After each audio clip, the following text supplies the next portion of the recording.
Hello everyone, आप सभी का स्वागत है हमारे यूट्यूब चैनल जागरण एकेडमी में।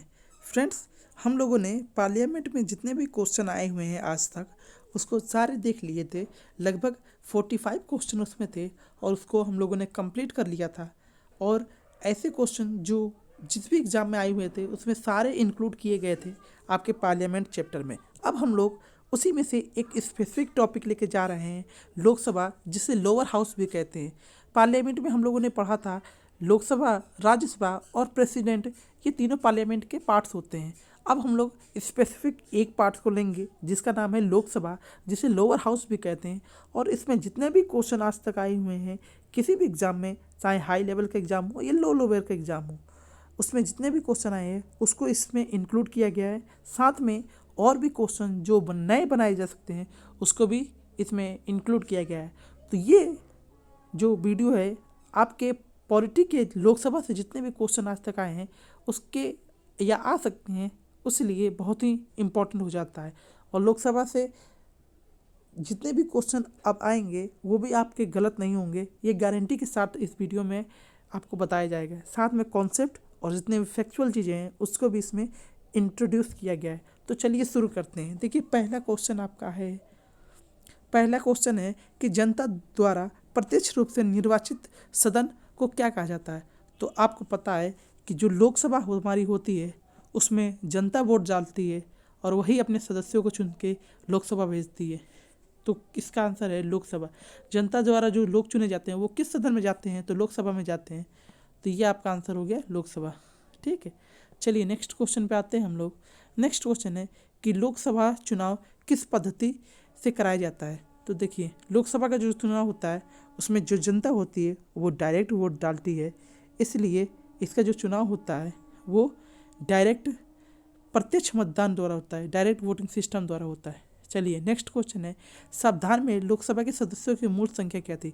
तो देखिए, जो संविधान था उसमें लोकसभा के सदस्यों की जो मूल संख्या बताई गई थी वो 552 बताई गई थी, लेकिन अभी फ़िलहाल है कितनी, वो लगभग 545 है। ठीक है, चलिए नेक्स्ट क्वेश्चन पे आते हैं और नेक्स्ट क्वेश्चन आपके क्या है उसे देखते हैं। देखिए, नेक्स्ट क्वेश्चन है कि वर्तमान में लोकसभा में कितने सदस्य हैं। तो अभी 542 सदस्य हैं वर्तमान इस समय। ठीक है, जिस दिन वीडियो रिकॉर्ड कर रहा हूँ लगभग 542 है। ठीक है, चलिए नेक्स्ट क्वेश्चन है, राष्ट्रपति आंग्ल भारतीय समुदाय के कितने प्रतिनिधित्व को लोकसभा में नामित करता है। मतलब कितने मेंबर को आंग्ल भारतीय होने के नाते प्रेसिडेंट उनको लोकसभा में आने के लिए निर्वाचित करता है या बुलवाता है या नामित करता है, नॉमिनेट करता है। तो आंग्ल भारतीय समुदाय के 2 मेंबर हमारे लोकसभा में आते हैं जिसे प्रेसिडेंट नॉमिनेट करता है। तो कितने मेंबर, 2 मेंबर। ठीक है, तो इसका आंसर हो गया 2। चलिए नेक्स्ट क्वेश्चन पे आते हैं और नेक्स्ट क्वेश्चन है, लोकसभा में किस आधार पर सीटों को आवंटित होती है। तो राज्यों के संख्या के आधार पर। ठीक है, राज्यों में जो जनसंख्या होती है उनके आधार पर लोकसभा में सीटों की संख्या का आवंटन होता है। राज्यों की जो संख्या है के आधार पर सीटों का आवंटन होता है। ठीक है, चलिए नेक्स्ट क्वेश्चन है, वर्तमान लोकसभा में प्रत्येक राज्य के लिए स्थानों का आवंटन किस पर आधारित है। तो देखिए, जो 1971 की जनगणना है, 1971 की जो जनगणना है उसी के बेस पर आज तक लोकसभा में सीटों का आवंटन किया जा रहा है या किया गया है। चलिए नेक्स्ट क्वेश्चन है, लोकसभा का सदस्य बनने के लिए न्यूनतम आयु कितनी होनी चाहिए। तो देखिए, लोकसभा का सदस्य बनने के लिए आपकी न्यूनतम आयु 25 ईयर्स होनी चाहिए। ठीक है, नेक्स्ट क्वेश्चन पे आते हैं और नेक्स्ट क्वेश्चन क्या है कि संविधान के किस अनुच्छेद आर्टिकल में लोकसभा का वचन किया गया है या लोकसभा का प्रोविज़न किस आर्टिकल में दिया गया है। तो आर्टिकल 81 जो है उसमें लोकसभा का प्रोविज़न दिया गया है।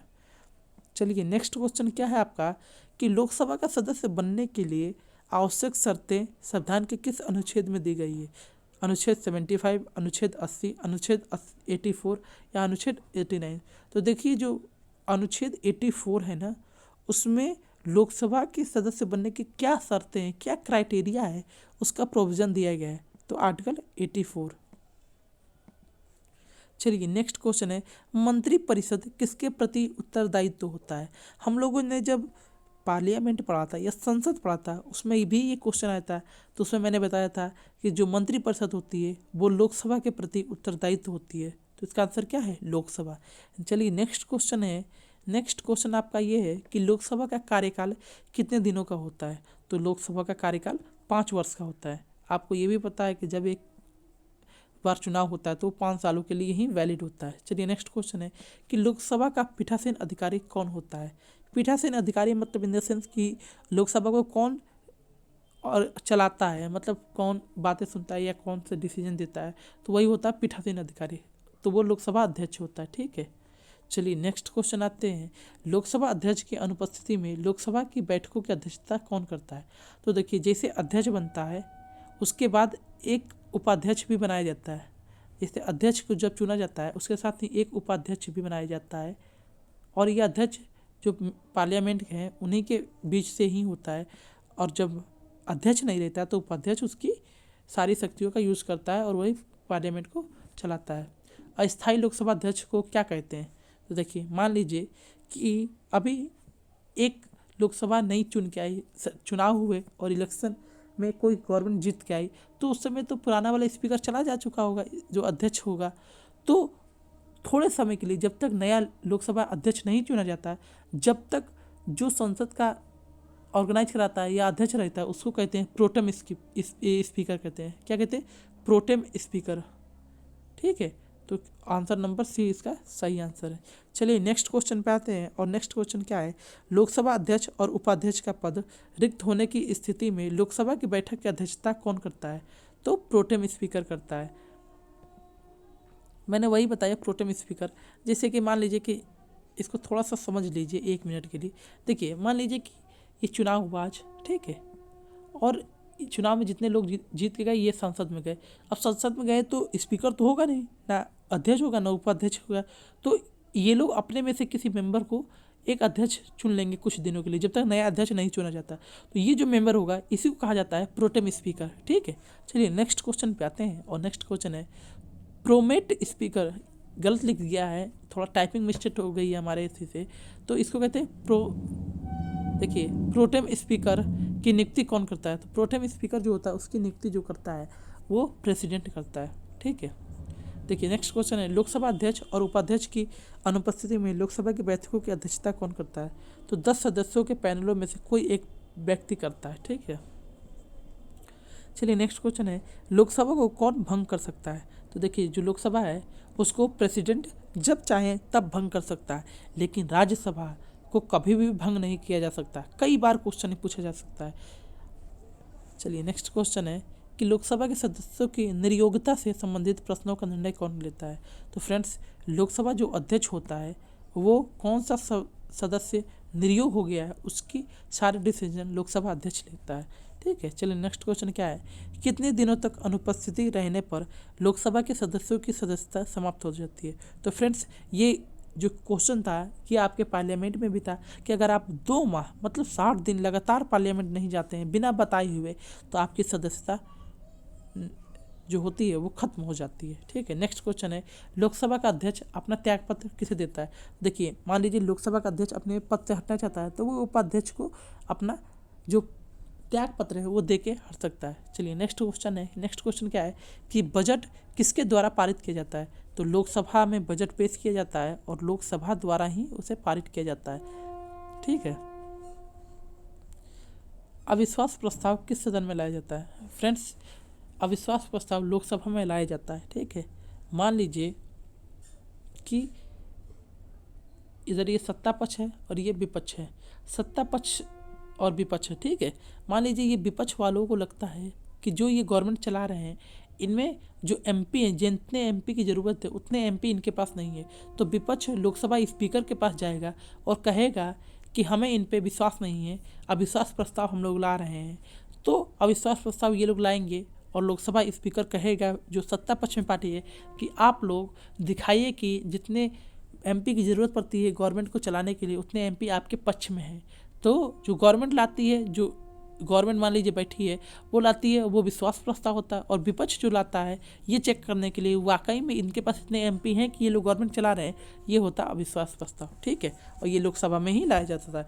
विश्वास प्रस्ताव और अविश्वास प्रस्ताव दोनों लोकसभा में ही लाए जाते हैं, ये आपको याद रखना है। चलिए नेक्स्ट क्वेश्चन क्या है, किस विधेयक को केवल लोकसभा में ही पारित करती है, या कौन सा विधेयक है जो केवल लोकसभा ही पारित करती है। देखिए जो वित्त विधेयक होता है वो सिर्फ लोकसभा ही पारित करती है, उस पर राज्यसभा की बहुत कम पावर है। सीधा जब पारित हो जाता है वित्त विधेयक तो राज्यसभा को भेजा जाता है और राज्यसभा उसे लगभग 14 दिन में साइन करके भेजना पड़ता है। अगर नहीं भी भेजती है तो अपने आप पास मान लिया जाता है। नेक्स्ट क्या है, किस अवस्था में संसद लोकसभा का कार्यकाल बढ़ा सकती है।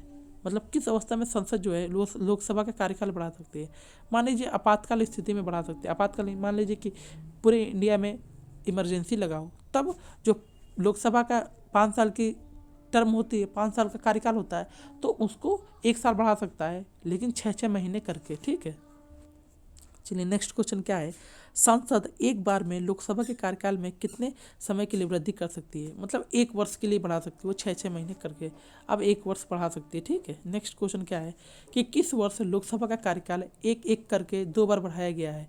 तो देखिए 1976 में इमरजेंसी लगा था, तब लोकसभा का कार्यकाल बढ़ाया गया था 2 बार। ठीक है, एक एक वर्ष करके 2 बार बढ़ाया गया था। चलिए नेक्स्ट क्वेश्चन क्या है, भूतपूर्व संसद सदस्यों को पेंशन व्यवस्था कब लागू की गई। तो देखिए जितने भी पुराने के सदस्य हैं उनकी जो पेंशन व्यवस्था है वो 1976 में लागू की गई। मोस्ट इंपॉर्टेंट क्वेश्चन है। और नेक्स्ट क्वेश्चन है, कौन सा राज्य सबसे अधिक प्रतिनिधि लोकसभा में भेजता है। तो देखिए उत्तर प्रदेश जो है वो सबसे ज़्यादा प्रतिनिधि लोकसभा में भेजता है। मतलब एमपी जो है लोकसभा के, उसमें बहुत ज़्यादा एमपी उत्तर प्रदेश से। उत्तर प्रदेश बड़ा राज्य भी है, इसलिए एमपी भी ज़्यादा भेजता है। नेक्स्ट क्वेश्चन है, किस राज्य में लोकसभा सदस्यों की संख्या सबसे कम है। तो देखिए नागालैंड, सिक्किम और मिजोरम, ये 7 सिस्टर की सारे स्टेट हैं, इनमें जो एमपी है वो बहुत कम कम है, 2-2 1-1 हैं। ठीक है, देखिए नेक्स्ट है, लोकसभा के पहले अध्यक्ष कौन थे। तो देखिए जीवी मावलंकन। वेरी इंपॉर्टेंट क्वेश्चन, कई बार एग्जाम में आ चुका है, हजारों बार कह सकते हैं कि जितने भी एग्जाम में कई बार पूछा जाता है कि लोकसभा के पहले अध्यक्ष कौन थे। तो जीवी मावलंकर जो थे वो लोकसभा के पहले अध्यक्ष थे। ठीक है, चलिए नेक्स्ट क्वेश्चन है, प्रथम महिला लोकसभा अध्यक्ष का नाम क्या है। देखिए मीरा कुमार जो थी, इनका नाम थी मीरा कुमार जो थी, वो लोकसभा की पहली महिला अध्यक्ष थी, जो दिल्ली की रहने वाली हैं। ठीक है, अब तो नहीं रही। ठीक है, नेक्स्ट क्वेश्चन है, भारत में पहली बार लोकसभा चुनाव कब कराया गया। तो देखिए 1951-52 में पहली लोकसभा का चुनाव कराया गया था। ठीक है, नेक्स्ट क्वेश्चन है, वर्तमान में लोकसभा के उपाध्यक्ष कौन है। तो एम थम्बोदुरई जो हैं वो लोकसभा के उपाध्यक्ष हैं। ठीक है फ्रेंड्स, ये जो थे ये लोकसभा के जितने भी क्वेश्चन हो सकते हैं वो आपके एग्ज़ाम के पॉइंट ऑफ व्यू से वो सारे इसमें थे। ठीक है, आप चाहें तो इसकी पीडीएफ हमारे टेलीग्राम चैनल जागरण एकेडमी @SKY पे जाके ले सकते हैं, और ये सारे पीडीएफ उसी पे अवेलेबल रहेंगे, आप जब चाहें उस पर ले सकते हैं। ठीक है, और इसमें लोकसभा के सारे इंपॉर्टेंट क्वेश्चन थे वो कराए गए हैं। ठीक है, अगर आप चाहें तो एक चीज़ इसमें समझ लीजिए कि जैसे की पॉइंट कुछ हैं वो समझ लीजिए। देखिए जैसे हमारी संसद है, संसद में 3 पार्ट होते हैं, एक लोकसभा होता है, राज्यसभा होता है और प्रेसिडेंट होता है। प्रेसिडेंट जो होता है वो संसद का अभिन्न अंग होता है। ठीक है, ये आपको पता होना चाहिए। ठीक है, अब क्या है, जो हमारी लोकसभा है, मान लीजिए लोकसभा है। ठीक है, लोकसभा जो है वो उसको कहते हैं लोअर हाउस। ठीक है, मतलब निम्न सदन कहते हैं, भारत में उसे निम्न सदन कहते हैं। ठीक है, वर्तमान में इसकी अभी जो संख्या है वो 542 है। ठीक है, और जो हमारा संविधान है उसमें 555 कहा गया था ओरिजिनल संख्या होनी चाहिए। ठीक है, अब इसमें आता है कि लोकसभा का जो मेंबर है वो कितने वर्ष में चुना जा सकता है, कौन लोकसभा का सदस्य बनने के लिए एलिजिबल हो जाता है एज के हिसाब से। 25 ईयर है। ठीक है, ये कुछ फैक्चुअल चीज़ें हैं, इसको आपको याद रखना है। ठीक है, फिर याद रखिए जो लोकसभा का चुनाव होता है उसमें जनता वोट डालती है, तो इसीलिए इसे डायरेक्ट इलेक्शन कहते हैं, और प्रत्यक्ष मतदान इसमें कहा जाता है। ठीक है, जो लोकसभा में मूल जो सदस्य हैं, संविधान में कहा गया कि लोकसभा के मूल सदस्यों की संख्या 552 बताई गई थी। ठीक है, देख लीजिए वर्तमान में लोकसभा में कितने सदस्य हैं, तो इसमें 542 सदस्य लोकसभा में प्रेजेंट है इस समय। ठीक है, चलिए नेक्स्ट क्वेश्चन क्या है, तो इसी मतलब ये आपको जल्दी जल्दी बता रहा हूँ मैं कि जो आंग्ल समुदाय है, आंग्ल इंडियन होते हैं, इसको प्रेसिडेंट नॉमिनेट करता है। मतलब आंग्ल इंडियन जो होते हैं उनको प्रेसिडेंट नॉमिनेट करता है। कितने सदस्यों को नॉमिनेट करता है, 2 सदस्यों का। आंग्ल भारतीय क्या होता है, तो कहा जाता है जिनके माता पिता या दादा दादी में से कोई एक ब्रिटिश से रिलेटेड हो, उसको आंग्ल भारतीय समुदाय से कहा जाता है। ठीक है, और फिर लोकसभा में जो सीटें हैं आज तक वो किस जनगणना के आधार पर अभी तक बनाई गई हैं, तो वो 1971 की जनगणना के आधार पर बनाई गई है। आई होप ये सारा चीज़ आपको समझ में आया होगा। ये था लोकसभा से जितने भी रिलेटेड आज तक क्वेश्चन आए हैं उसको इसमें कवर किया गया है, और इससे हमें लगता है कि आपके सारे एग्जाम ऑफ जितने भी हैं उसमें लोकसभा से जितने भी क्वेश्चन आएंगे सारे इससे सॉल्व हो सकते हैं। अगर दोनों वीडियो आप देख सकते हैं, संसद वाला और लोकसभा वाला, तो इससे आपके कोई भी क्वेश्चन नहीं रुकेंगे लोकसभा से, और आप इस वीडियो को 1-2 बार देखेंगे तो सारे जो क्वेश्चन है वो आपके दिमाग में बस जाएंगे। अगर ये वीडियो अच्छा लगा हो तो चैनल को लाइक कीजिएगा, सब्सक्राइब कीजिएगा, ताकि ऐसे ही वीडियो आपको बार बार मिलते रहें। चलिए मिलते हैं नेक्स्ट वीडियो में, तब तक के लिए धन्यवाद।